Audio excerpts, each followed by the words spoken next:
So, what's exactly been the big deal? What is this big old surprise that I've been mentioning and been teasing about for the past few days or so? Well, it's something I don't really see anybody else doing. And giving the judgment, I thought I'd do something a little more creative. That is the SUV Powerboard. Now I know what you're thinking. What exactly on earth is this SUV Powerboard that you keep referring to? Well, it's just basically a leaderboard featuring all the SUVs that have been added so far to see not just which one's the fastest, but to check out the handling and overall feel of each one just in driving. Now I know what you might be thinking, and before you do, I'm going to answer that question. So here's the power of one of them, and here's the power of the Lamborghini Urus and the Hyundai Ioniq 5N. Not exactly the fairest comparison now, is it? So they won't be featured here. Now there are more performance SUVs, then absolutely sure, we can have those in there. For now, not so much. Of course, how are we going to do this? Well, on comfort mediums, obviously, since that's what most of them come on, but also around Laguna Seca. It's short enough and yet has all the camber changes, all the tight corners, heavy braking, fast corners, slow corners, elevation changes. That really is all you need to test these SUVs out. So, kick things off, the Toyota CHR-S. So this, a naturally aspirated hybrid, type inline 4, 136 horsepower, front-wheel drive at 3,175 pounds. So this thing has some sporting pedigree, having competed at the Nürburgring before. So it gets some of that sport credit to start off with.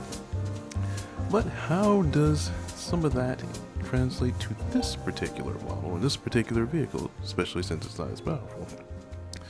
Well, let's see what that does as a benchmark. So kicking things off, we have the line here at the start and finish. As we're heading right downhill from turn 1, we head right down to the Andretti hairpin. On the brakes, not too bad. Or solid. Good turning as well. Not the understeering mess one would expect. Same goes for the one of course in turn 3. Turns out pretty well. So now we're heading into turn 4. This is one of the faster bits here. And not really a lot of effort to get the car through here. Light lift there. It's not enough power to really warrant things there, but still good enough. And then now we head towards turn 5. And again, turns in pretty well. So far I would say some of that sportiness that's already been boasted about with the Nürburgring is that I'd say it's kind of justified in this particular case. Goes over here pretty well. So as it goes up the hill, heading right down the Ray Hall straight, through turn 7 and right into the corkscrew. Big heavy braking going into a big elevation change, a lot of weight shifting here, and it handles it pretty well, has to be said. Coming through turn 9, down this section here, and again it handles these transitions pretty well, and there's another big cambered corner right here, handles that pretty well, and the heaviest braking zone of all of them, at least after the corkscrew anyway. So how does it handle turn 11? Pretty well. You get on the power, turn in pretty good. No real understeer present.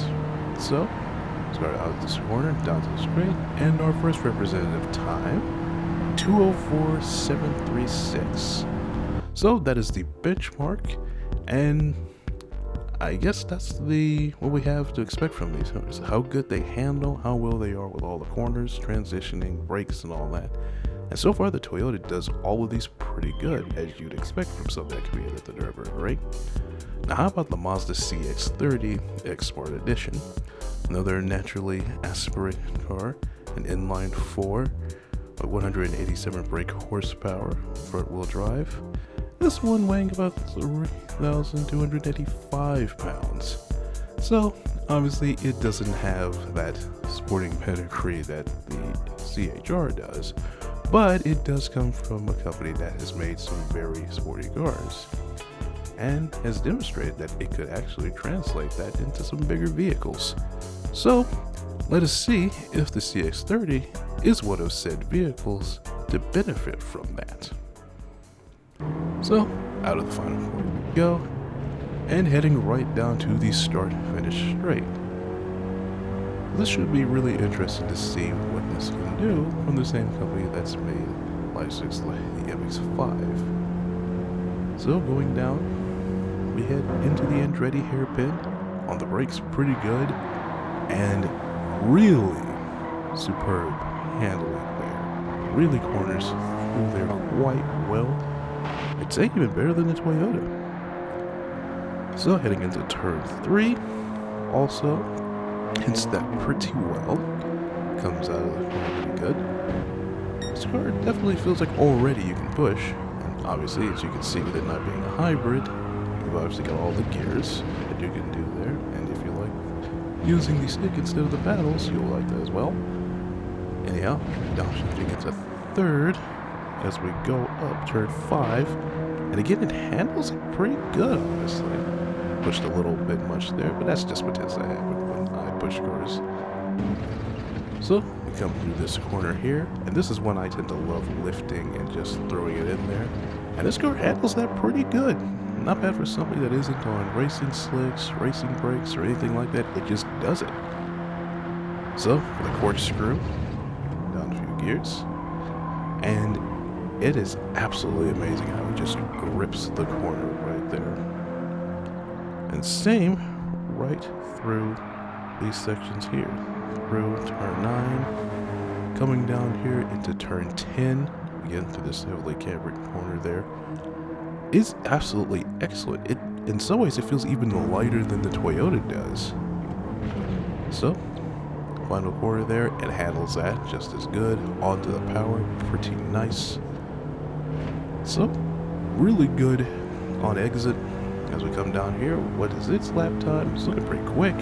154.850. So the Mazda absolutely takes over. And it's, as I said, that seems to be the theme so far. Is good at handling, good on the brakes, very agile. So, that seems to be the theme here. Also doesn't have having extra power. Next is the Honda CR-V EHV X Black Edition. So another hybrid, naturally aspirated.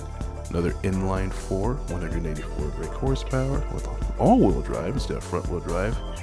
And so far, the heaviest of our contenders at 3,748 pounds, one could assume from the all-wheel drive and the hybrid system.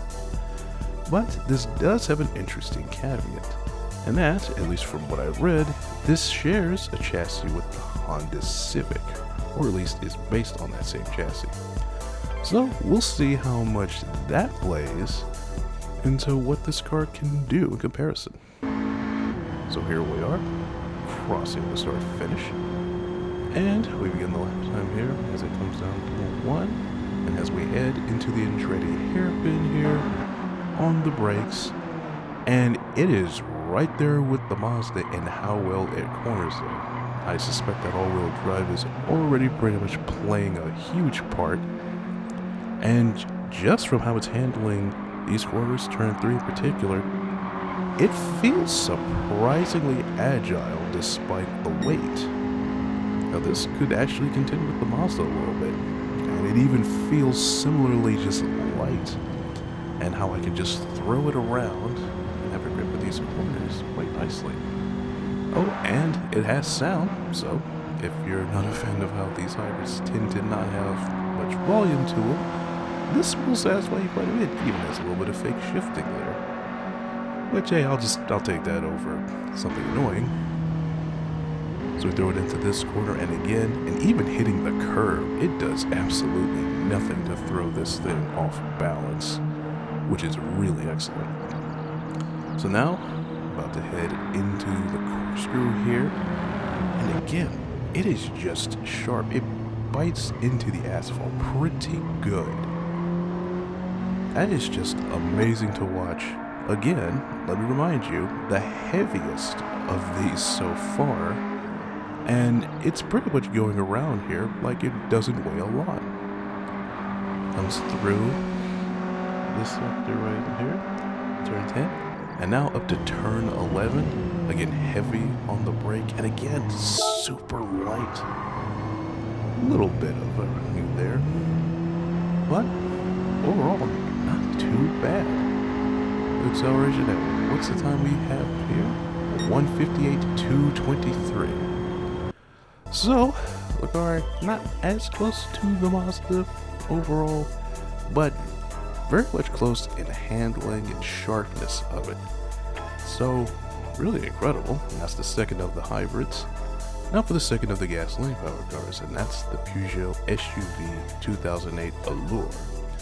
Naturally aspirated, and inline 3 instead of inline 4, 129 brake horsepower, front wheel drive, and 2,618 pounds. I believe that makes it the lightest of the ones tested so far. And obviously this is the first European SUV, well, the only one of the bunch. But this is a very compact SUV from what I've read. So I'm very interested in seeing what this can do and how that compactness helps in its handling. So we start off the lap, and sound-wise, already very pleasing. If you love your French V6s, this is going to please your ears quite a bit. So, down to second gear for the Andretti hairpin, and it very much is in the same vein of sharpness as the Mazda CX-30 already is in corner. So it looks like we've already got a contender for the Mazda that might topple the Honda, which already has the weight disadvantage. So very light through turn 3, we go through turn 4 here. Really amazing. Like, it's right up there. Again, fourth car in a row, we've got some pretty sharp handling SUVs. And this one is already contending for one of the sharpest ones yet. So go up here through turn 5. Just an incredible car to handle around. And what does it do here in turn 6? We got one there. And handles that like a champ. Absolutely no problem at all there. And again, a front-wheel drive car that does not feel like a stereotypical understeer front-wheel drive car. It's honestly incredible. And again, it just bites so well going into the corkscrew, just like the Honda did. So, really nice feeling car here. And the same through turn 9 and through turn 10 as well. It's just really agile. It's right up there with the Mazda in terms of being agile. And another heavy braking zone here. Tight. And get on that throttle pretty early there. And I like to point out, I'm not even using traction control in this. Like, these are no assists. And so, we go through here. 157.906 is the time for this particular vehicle. And not a bad one. So again, very light on its feet. Not quite as sharp or quick as the Mazda overall, but matches it in sharpness. And it's from the same model year too. How about that? Well, the top 3 are from the same model year. Now for the Nissan Qashqai, the scorn of the internet. And of course, turbocharged hybrid, also an inline 3, 187 brake horsepower, front wheel drive, 1,624 pounds. So just a little bit heavier than the Peugeot. So obviously, this has not a lot going for it aesthetically, no sporting pedigree, no underpinnings from, say, a 370Z or 470Z, or at least none I've read of. So it's time to see if this has anything it can really get back. So, kick off, and unfortunately, this is the least aesthetically pleasing sound-wise. So, not exactly a good start, but let's see how it feels. And oh dear, This is off to a terrible start. After walking inside the vehicles, I felt sharp, nice, and composed. This is the complete opposite of all of them. I'm having to really work just to rein this in. And this isn't me, trying to drive right. This is me trying my best to keep this under control, to keep this thing turning, and as you will soon see, also not turning too much. Because this car demonstrates some less than stellar qualities. Like it being understeery, like that, and oversteer. Seriously, this car demonstrates oversteer and understeer simultaneously at times, as you can see there. Not at all planted like the others were. And again, same tires, unassisted, just like the others, and yet that's the result we get from this. Heavy braking, it kind of turns in, but gosh, it requires a lot more effort, probably the most effort of these cars. The other ones just felt effortless. You could get it to go in and not worry too much. This just doesn't have that same feel about it. It just feels clumsy. And you can keep seeing it in a lot of these corners here. It just doesn't maintain the sharpness of the others. And even this, having to really almost overdrive just to even get it remotely close to on par. And so, what's the time we get out of this? A 1:59.396. So, it's ahead of the Toyota, and that's it, really. Out of all the SUVs, the worst handling of the bunch. Aesthetically, it was already not pleasing, looks or sound-wise. Handling-wise, it just, nothing redeems it. And it's only 4th place because it's got more power than the Toyota. Otherwise, not great. So, the Mazda CX-30 is the heavyweight champ right now when it comes to the SUVs. It just does so well in what it does. It's sharp, it's agile, it corners well. It just handles itself so good over so many variables thrown at it. The weight shift, the camber change, the elevation change, the heavy braking zone, the slow corners, and the fast corners. It just feels the most composed out of all the SUVs. And that's pretty incredible considering at least 3 of the other ones are good at that as well. It's just that unfortunately one of them isn't. So that's been it for this. This is going to be a new feature that will be to all the update reviews that feature an SUV. So that's really all this video is about, just displaying that. If you do like this, then give it a like, share, and subscribe, and hopefully you enjoy this new feature in future update reviews. So that's it, and I will see you guys in the next video.